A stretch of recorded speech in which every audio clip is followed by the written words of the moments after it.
Alright, now last video I showed bone soup. Now it look a little bit disgusting because it's not boiling, but it's pretty nice once you reboil it. And we're going to make a proxy for some kind of ramen. So I'm not from Japan, but I think in all languages this means ramen, but it's the dried one, so it's not as good, but it works. So I guess it's fun to explain to you what does ramen mean, right? Because to most of you, ramen is just some dried noodle in a package with some MSG laden powder. And ramen actually means pooled noodle. So the traditional way of making a ramen is actually taking a dough and you keep pulling it, and you pull once, become 2 noodle, and 4 and 8 and 16 and so on and so forth. So very soon you get a lot of noodle by pulling the dough. And you can search for making ramen on YouTube. There are some cool videos. That's totally not related to the thing we're going to make now though. So for this, since we already have the bone soup, the most important thing is already done. So we're just throw any combination of noodle and vegetable, and we'll just put the bone soup inside. It will be glorious as is. So here we have some noodle, and it's good to have some vegetable. And a good one to complement meat is daikon. What daikon does, not daikon, what is it? Nappa or something. Nappa cabbage, right? What's good about nappa cabbage is they absorb the meat flavor and make it weak. That doesn't sound very appealing.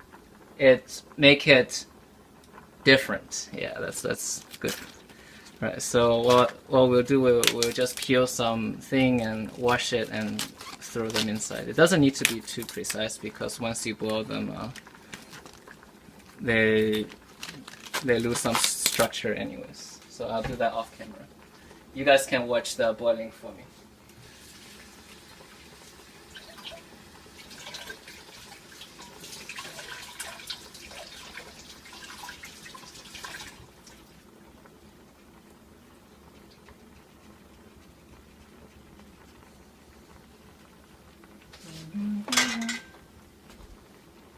So I guess with cabbage, the end cook slower and the beginning cook faster. So when you cut it, you want to make sure the ends are smaller, and this part are smaller and this part's bigger, so they cook at the same time.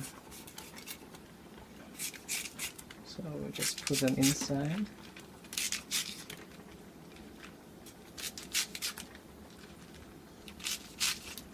And gradually increase the size of the cut. Alright, that's it. We'll check back in a bit. So the idea is we'll boil these ingredients and drain away all the fluid and put the soup inside and boil this again. Okay, I'll check back. Please subscribe. Yes, maybe. Yes, maybe. No way. Yes, no way.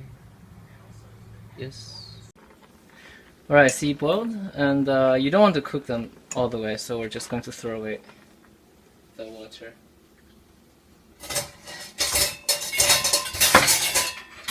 Oh no!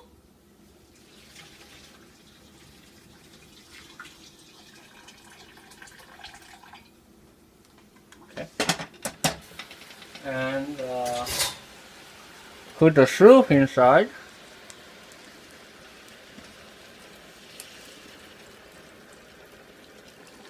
Okay, I think the soup, oh god.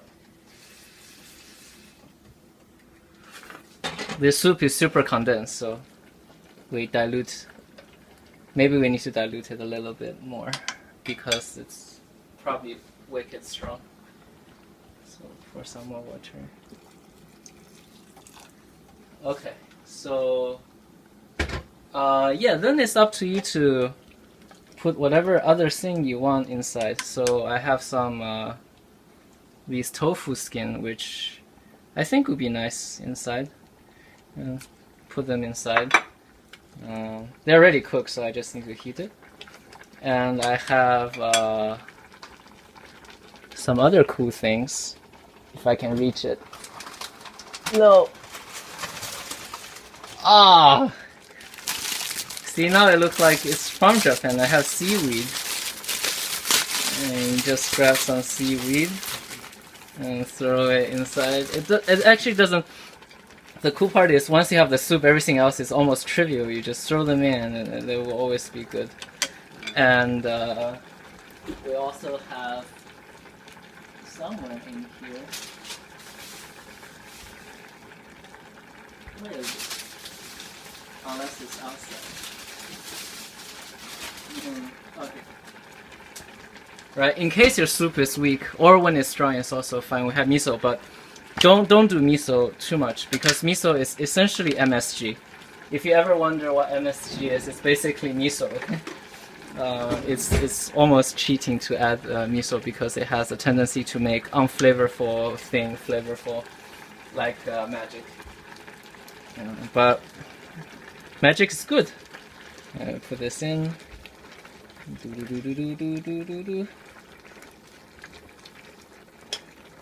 Oh, come on, magic. Get in there. Do your magic thing. Man, it doesn't look very good. To make it look good, we can chop some green onion to give it color, but maybe that's not too important. Why doesn't it look good? I think it looked too pale. Everyone here wants to have more color. Add more color. By seaweed, make it more dark. Give it a tan. Okay, that looks good. Yeah, I think it's almost good the way it is, so I'll give you a other view. Give me 1 second.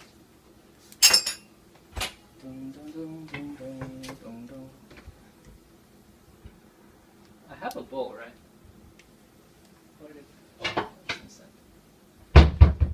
Alright, let's go to this view.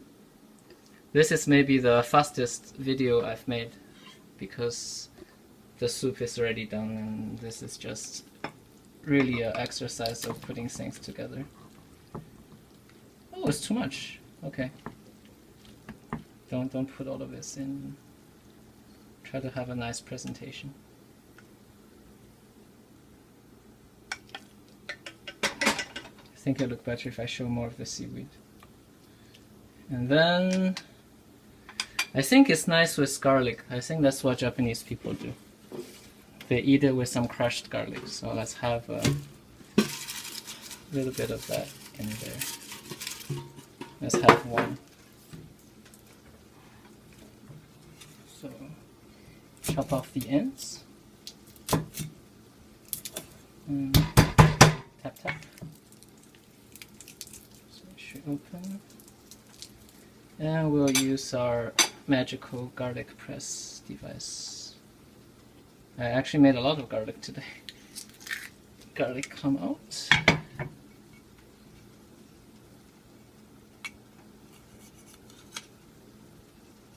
Okay. And I think green onion also work. Really, at this stage, it's up to your fancy to put whatever you want in it. I think the only thing I want to have some saying is that you don't want to put too much other flavor inside so as to dilute the bone flavor too much. Does that make sense? You want to kind of use the bone as a base flavor still, but use other things that you think will complement it. So I think green onion is totally fine.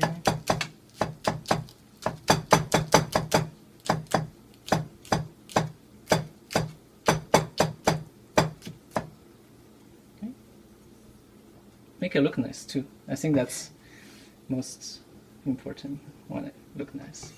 And all of a sudden, an egg out of nowhere. Boof. Nice. And moreover than that, this egg, we can cut it open. Observe.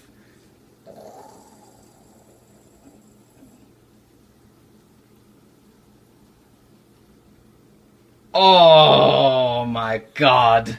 So good. Alright, this is it. This is some proxy Japanese ramen. It's really nice. The most important thing is the bone soup.